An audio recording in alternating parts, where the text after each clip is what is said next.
नमस्कार, कैसे हैं आप सभी। ओके, सो आज का हमारा टॉपिक है how, when and where. Okay, ये सारी चैप्टर स्टार्ट करने से पहले हम देखते हैं कि हमें 5W1H के आधार पर इतिहास का अध्ययन करने का प्रयास करेंगे, जिसमें पहले W का मीनिंग होगा कौन, किसी व्यक्ति के बारे में बताना है। जैसे वॉट किसी वॉट मतलब क्या, वस्तु या वस्तुओं के बारे में बताने के लिए प्रयोग करते हैं। जैसे व्हेन कब, टाइम पीरियड के बारे में, जैसे महात्मा गांधी का जन्म कब हुआ, ये सारी चीज़ें इनके बारे में। वेयर किसी स्थान के बारे में बताने में प्रयोग करते हैं। वाई मीन्स क्यों, किसी क्रांति के होने के क्या कारण थे। हाउ कैसे हुई, ये सारी चीज़ें हम इन 5W1H के आधार पर अध्ययन करने का प्रयास करेंगे। ओके, चलिए हमारे टॉपिक पे कहते हैं कि इस बुक के अंदर, इस चैप्टर के अंदर देखेंगे कि एक वक्त था जब इतिहासकार इतिहास की बातों में खोए रहते थे। वो केवल अपने आप को डेट पे ही कंसंट्रेट रखते थे। वो किसी राजा महाराजा के जन्म से लेकर उसके सिंहासन पर बैठने तक, उसके बच्चों के जन्म से, उसके द्वारा कोई पॉलिसी इंप्लीमेंट करने से लेकर उसके द्वारा कोई सोशल वर्क करने तक, ये सारी की चीज़ें अभी तक केवल डेट पर ही देखेंगे। इतिहासकार इस समय केवल डेट में ही खोया रहता है। लेकिन अब रुकिए, अब देखते हैं कि आपने डेटों के अंदर आपको लग रहा होगा अरे कहाँ पढ़ने लगे, इतिहास बहुत बोरिंग सब्जेक्ट है। ओके, सो रुकिए, अब हम और चीज़ों को देखते हैं। पहली बार किसी व्यक्ति को चाय पीते हुए देखा होगा, तब ऐसा लगा होगा अरे पहली बार चाय कब पीने लगे थे। जब पहली बार हम ट्रेन में यात्रा करते हैं तो आपको लगता होगा अरे पहली बार ट्रेन कब चलाई गई थी, किसने चलाई, किसने बनाई, कहाँ। सो बहुत सारे क्वेश्चंस आपके माइंड में रहे होंगे या रहते हैं। सो ऐसी बहुत सारी बातों का हम जवाब लेंगे। लेकिन उससे पहले आपको एक जानकारी और दे देता हूँ। रॉबर्ट क्लाइव ने पहली बार मतलब जेम्स रेनेल को भारत के नक्शे मतलब मैप बनाने का काम दिया था। अब आगे चलते हैं। तो अब तक का जो इतिहास था केवल अपर क्लास या रिच पर्सन्स के इर्द गिर्द ही घूमता था और उन्हीं की डेटों उनके जन्म मृत्यु इन सभी को ही इतिहास माना जाता था। लेकिन इसके अपोजिट में जब देखें, आम लोग देखें, उनका समाज देखें, सोसाइटी देखें, भाषा, लैंग्वेज, इनको इतिहासकार नज़रअंदाज करता हुआ दिखाई देता है। ओके, सो वापस चलते हैं। History is certainly about the changes that occur over the time and was synonymously with the dates. Okay, history was associated with a string of the dates because there was a time when the history was an account of big events, battles and about the rulers and their policies. कहते हैं कि इतिहास में occur over time and was the synonymous, हमें इतिहास के कालखंड क्रम की भी जानकारी मिलती। शासकों के द्वारा लड़ी गई लड़ाइयों के बारे में, शासकों के बारे में, उनकी पॉलिसीज़ के बारे में, इन सारी चीज़ों के बारे में हमें जानकारी केवल इतिहास देता है। और ये सारा का सारा लेखन का जो कार्य है वो इतिहासकार के द्वारा किया जाता है। ओके, सो नेक्स्ट स्लाइड में हम देखें विच डेट। मेन सारी बातों का जो जाल बुना हुआ है इस चैप्टर में केवल डेट्स का बुना हुआ है। कब, कौन, कहाँ, कैसे, तो केवल date. Okay, so dates become the vital because they focus on a particular set of events as important, and when you look at a new issues, a new set of dates will appear significant. यहाँ पर अलग अलग date का अपना अपना महत्व था और वो अलग अलग चीज़ों को एक्सप्लेन करने की कोशिश करते थे इतिहासकार। यहाँ पर देखेंगे for example stories returns by the British historian. यहाँ पर जो मोस्टली जो ब्रिटिशर्स के आने से जाने तक का जो जितना भी कालक्रम रहा, टाइम पीरियड रहा, उसमें जो इतिहास लिखा गया वो ब्रिटिश हिस्टोरियंस ने सबसे ज़्यादा लिखा। तो उसमें वो अपने आप को यहाँ पर पहले governor general Lord Warren Hastings से लेकर उसके बीच जितने भी गवर्नर जनरल आए, लॉर्ड कॉर्नवालिस हो, कर्जन हो, हाँ ऐसे जितने भी गवर्नर जनरल, माउंटबेटन हो, रिपन हो, जितने भी गवर्नर जनरल आए और अंतिम वायसराय तक, लॉर्ड माउंटबेटन तक पूरा का पूरा इतिहास रहा। केवल देखो, all the dates in these history books were linked to these personalities of their activity, policies and achievements. सारा का सारा इतिहासकारों ने इन गवर्नर जनरलों के क्रियाकलापों पर, उनकी पॉलिसीज़ पर और उनके अचीवमेंट पर, उनकी जो नई नई जो ऑर्डर्स इम्प्लीमेंट किए गए, आदेश जारी किए गए, ये सारी चीज़ों पर ही इतिहासकार अपने आप को कंसंट्रेट रख पाता है। सो नेक्स्ट स्लाइड में हम देखते हैं कि यहाँ पर आते हैं, हाउ डू वी पीरियडाइज, हम समय या काल खंड क्रम को कैसे व्यवस्थित करें। सो पहली बार देखेंगे इन 1817 James mill, A Scottish economist and a political philosopher, publish a massive 3 volumes work.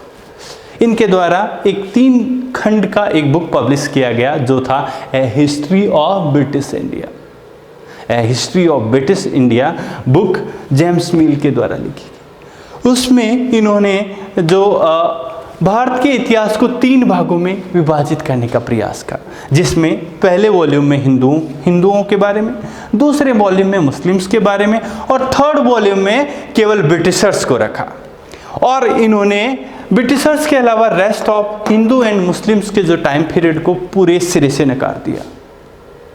कहते हैं अगर भारत का विकास चाहिए तो केवल ब्रिटिश पॉलिसीज, ब्रिटिश एजुकेशंस को ही इम्प्लीमेंट करना चाहिए, लेकिन इन दोनों को नकार देना चाहिए। उन्होंने भारतीय जो सभ्यता थी उसके पूरे सिरे से नकारने का प्रयास किया। ऐसा कौन कर रहे हैं? ब्रिटिशर्स, क्योंकि वो अपने आप को सुपीरियर मानते हैं और उसी सुपीरियरिटी के आधार पर भारतीय अध्ययन को रिजेक्ट करने का प्रयास करते हैं।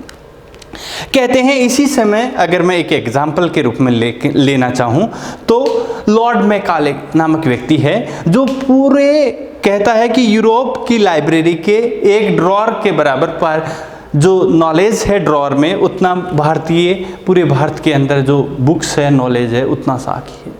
मतलब हर जगह उन लोगों ने भारतीय ज्ञान को बहुत कम तराकने का प्रयास किया। ओके, इसी के अकॉर्डिंग यहाँ पर रुकिए। उससे पहले हम देखेंगे हिंदू और मुस्लिम्स के बाद जो ब्रिटिश पीरियड था उसकी पॉलिटी हो, इकोनॉमी हो, एडमिनिस्ट्रेशन हो, सोशल एंड कल्चरस को सबसे ज़्यादा डिफाइन करने का प्रयास जेम्स मिल के द्वारा किया गया। और अगर भारत का विकास चाहिए तो हमें ब्रिटिश पॉलिसी को इम्प्लीमेंट करना होगा, ऐसा कौन बोलता है? जेम्स मिल। ओके, अब इसी के अकॉर्डिंग देखेंगे, moving away from the British classification, historians have usually divided Indian history. इसी के आधार पर जितने भी जो हिस्टोरियन हैं उन्होंने भी सहारा लेते हुए Hindu period means ancient period के रूप में देखा, और मुस्लिम पीरियड मीन्स मिडिवल पीरियड के रूप में देखा, और modern period means British period के रूप में देखना स्टार्ट किया। ओके, सो इस प्रकार हम देखेंगे इस चैप्टर के अंदर। तो ये सब था। अब आता है हमारा व्हाट इज कॉलोनियल क्या है। सो उससे पहले हम पढ़ने से पहले थोड़ा पीछे जाते हैं।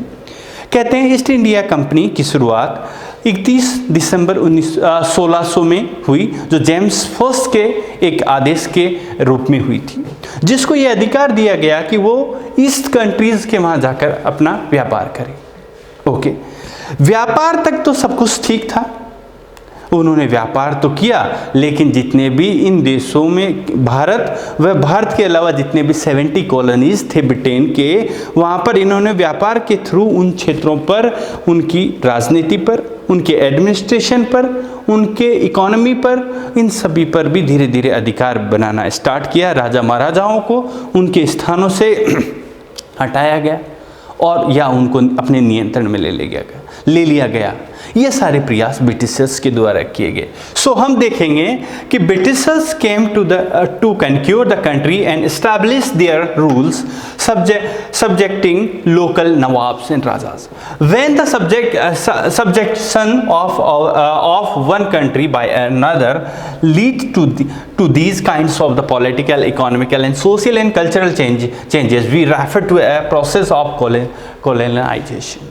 So अब देखिए, एक देश किसी दूसरे देश के मतलब एक देश पर किसी दूसरे देश के प्रभाव से उस देश के राजनीतिक, आर्थिक, सांस्कृतिक क्षेत्रों में जो बदलाव आता है वही औपनिवेशिक शासन कहलाता है।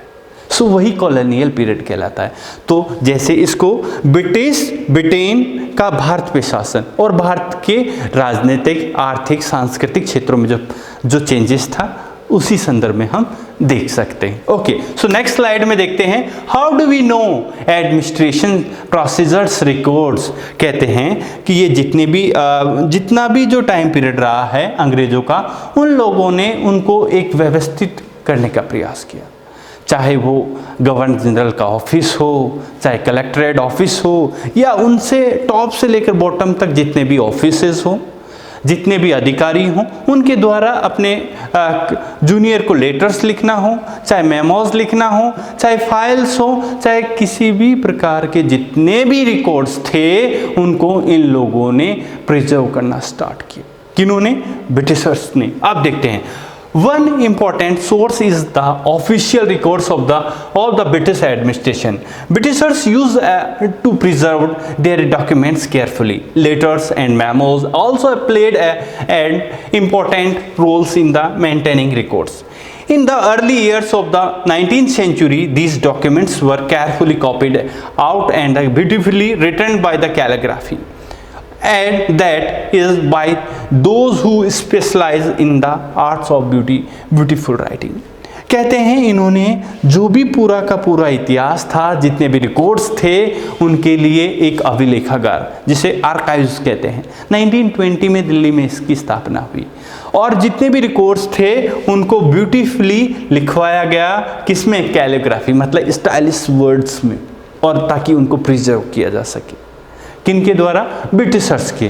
ओके, सो हम देखेंगे कि इसका क्या मतलब था, क्यों बनाया गया भाई, ये भी देखेंगे। सर्वे बिकम्स इम्पोर्टेंट, और जितने भी सर्वे करवाए गए थे इनका क्या मतलब था वो भी सुनिए। इन लोगों ने रेवेन्यू से संबंधित, जैसे पूरे देश के अंदर आप देखेंगे इन लोगों ने लैंड से, सॉइल से, वहाँ के वेजिटेबल्स के, फॉरेस्ट के, रिवर्स के सारे सर्वे करवाए गए। वहाँ की वनस्पति से लेकर हर चीज़ का, चाहे वहाँ की रॉक्स हो, उनके इम्पोर्टेंस को जानना और उन रिसोर्स को यूज़ करने के संदर्भ में हो। यहाँ के सेंसस स्टार्ट कराया ताकि यहाँ पॉपुलेशन जान सके। यहाँ के लोगों को जाति धर्म के आधार पर सेंसस करवाया ताकि उनको डिवाइड कर सके। तो इन सारे रिकॉर्ड्स को ये सबसे ज़्यादा यूज करते थे। कौन? ब्रिटिशर्स। इसी वजह से इन लोगों ने ये सारे रिकॉर्ड्स मेंटेन करना स्टार्ट किए। रेवेन्यू, लैंड रेवेन्यू के आधार पर उस क्षेत्र विशेष के रेवेन्यू की जानकारी रखने के लिए ये सारा प्रयास कौन कर रहे हैं? Britishers. Okay, so next slide में हम देखेंगे what official records do not tell. क्या क्या ऑफिशियल रिकॉर्ड हमें नहीं बताते हैं, क्या चीज़ें नहीं बताते हैं भाई, वो भी हम देख लेते हैं। These records do not always help us what other peoples in the countries felt and what lay behind their actions. बहुत सी बार क्या होता है कि इतिहासकार केवल वही चीज़ें दिखाने का प्रयास करता है जो उसे अच्छी लगती है, और इस समय इतिहासकार कौन है? ब्रिटिशर्स। और वो अपना केवल ब्रिटिश गवर्नमेंट और ऑफिसर्स का महिमा मंडन करने तक ही केंद्रित है। उससे भारतीय लोगों को क्या समस्या है, भारतीय आम जनता को क्या समस्या है, उससे कोई ताल्लुकात, कोई मतलब नहीं है। कौन एपिडेमिक से मर रहा है, कहाँ पर फ्लड आ रहा है, कहाँ पर अकाल पड़ रहे हैं, इस समस्याओं से कोई मतलब नहीं है। वो केवल हायर क्लास के इतिहास पर ही अपने आप को केंद्रित रख पा रहा है। The histories of the local peoples were reconstructed with the help of the diaries. अब यहाँ पर केवल देखेंगे कि इन्होंने फोकस नहीं किया, तो अब कहाँ से फोकस किया या किन के द्वारा इतिहास लिखा गया? तो देखेंगे जो लोकल डायरीज हो, अकाउंट्स ऑफ द पिलग्रिमेज, धार्मिक क्षेत्रों में, धार्मिक स्थानों पर जो अकाउंट थे, एंड यात्रियों के द्वारा, और ऑटोबायोग्राफी जो खुद लोगों के द्वारा, जो पढ़े लिखे थे, आम लोग थे, उनके द्वारा जो इतिहास लिखा गया उसी के आधार पर रिकॉर्ड तैयार किए गए, न कि ब्रिटिश ऑफिसर्स के द्वारा किया गया। सो हम इस चैप्टर के अंदर देखा कि जो मोस्टली जो खेल था स्टार्टिंग में तो डेट्स का था, और उसको धीरे धीरे जो ब्रिटिश ऑफिसर्स थे उन्होंने सिस्टमेटिक करने का प्रयास किया, उसके लिए आर्काइव्स इस्टेब्लिश किया, और सारे रिकॉर्ड्स को एक विशेष स्टाइलिश वर्ड में, कैलीग्राफी में उसको ब्यूटीफुली मतलब प्रिजर्व करना स्टार्ट